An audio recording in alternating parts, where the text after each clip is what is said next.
All right, it's time for another message of the week. Here I've got a beautiful Porsche GT3. This car was done a few years ago at a really reputable shop in DFW. I got a full body paint protection film done on it. And the customer came here and he needed the bumper done and a quarter panel on it because it's got some wear and tear. However, the customer was disgusted by his experience at the last place he went to. And you know, it's really disappointing that that happens because the shop lost the customer when they could have easily saved their relationship by just fixing some of the things that the customer wasn't happy about. If they would have set the proper expectations to what the work would look like and should look like with a good install, they would have saved and salvaged the relationship. Now they have this guy right here who has several Porsches. He buys cars all the time, going around and telling everybody that the work isn't good and that place is overrated. And you know, one of the things that we do different here is if the client complains about something that is legitimate, was a miscommunication, something like that, we want to make sure they leave here happily.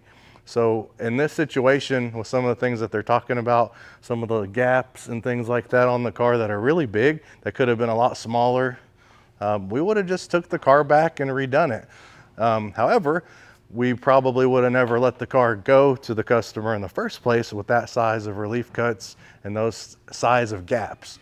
We try to have a pretty seamless install. Not always is it gonna be seamless, but we're gonna try to make it nice and tight anywhere and everywhere possible. And on this one, it really wasn't done like that. It was just big gaps, not nice and tight. And the guy wasn't happy. And guess what they said? If you know, you have to pay more money to get it like that. At the end of the day, when you pick up your car and the work isn't up to your expectation, it's the shop's fault for not setting the expectations. It's also their fault for letting it leave like that. So in my opinion, they should have took the car back, not argued, not said anything that you should pay more money, and just fix the work. So if you're out there and you're a customer, know here, we're gonna take care of you. As long as it's within reason, it's questionable, we can probably do better, we're gonna take care of it.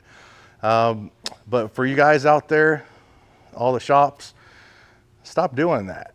Your time and your money to redo these vehicles, it's not as precious as this client going around and telling everyone at the car meets that your work sucks and he's disgusted by you. So that's my message of the week. Like, subscribe, or ring the bell, and we'll see you next time.